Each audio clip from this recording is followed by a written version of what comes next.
Em 1961, a Vostok levou o primeiro homem ao espaço. Em 1969, a Apollo 11 levou o primeiro homem à Lua. Nos dias que correm, já se fala de viagens a Marte. Mas nos séculos XV e XVI, eram barcos como estes que levavam intrépidos navegantes a dar novos mundos ao mundo. Sabe por que razão as caravelas e naus tiveram um impacto tecnológico semelhante ao das naves espaciais?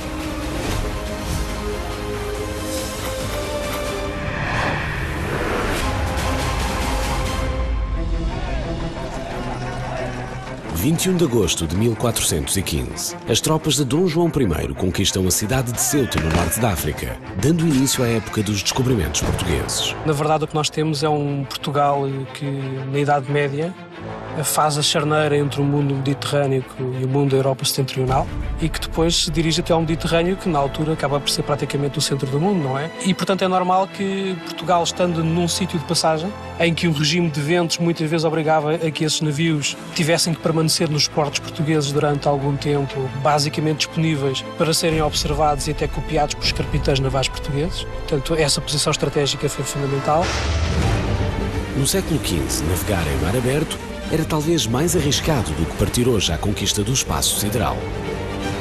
Quando o homem foi para o espaço, tinha uma quantidade de informação gigantesca sobre como é que era realmente o espaço. E quando os portugueses se aventuraram pelo Atlântico Sul abaixo, o desconhecimento era absoluto. O que vai acontecer é que Portugal vai inovar inventando novas rotas. E para isso vai precisar de duas coisas. A primeira, uma geração de pessoas capazes de se saber orientar no mar. Não basta saber ir, é preciso saber voltar. E depois, obviamente, ter navios que lhe permitam avançar por mar adentro. Quando os ventos e marés não estão de feição, as embarcações têm muita dificuldade em navegar. Mas a tecnologia portuguesa consegue resolver o problema. A vela latina, de formato triangular, permite finalmente sulcar pelos mares, mesmo com ventos contrários. O que a vela latina faz, no fundo, é conduz o vento para as velas de pano redondo. Vão capturar o vento, que vem de quadrantes menos favoráveis, propulsionando o navio para fazer os seus bordos. Portanto, no fundo, o navio vai zagueando para a esquerda e para a direita, para estribordo e para o bordo, de maneira a que vá progredindo na direção que o capitão deseja.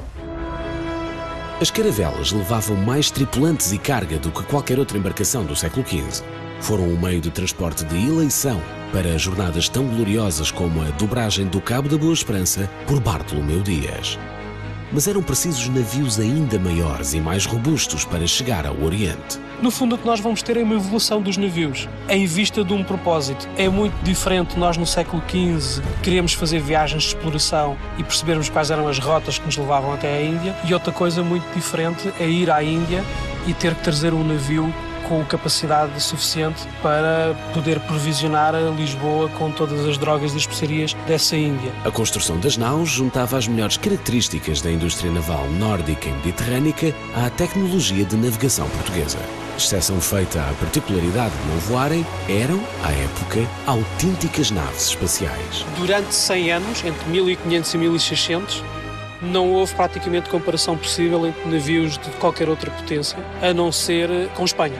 Mas o próprio Escalante Mendonça, que é um arquiteto naval espanhol, que escreve em finais do século XVI, é da opinião que os navios portugueses eram os maiores, os mais fortes e, obviamente, os mais potentes e resistentes. A nau apresenta ainda outra inovação. Estava armada com peças de artilharia.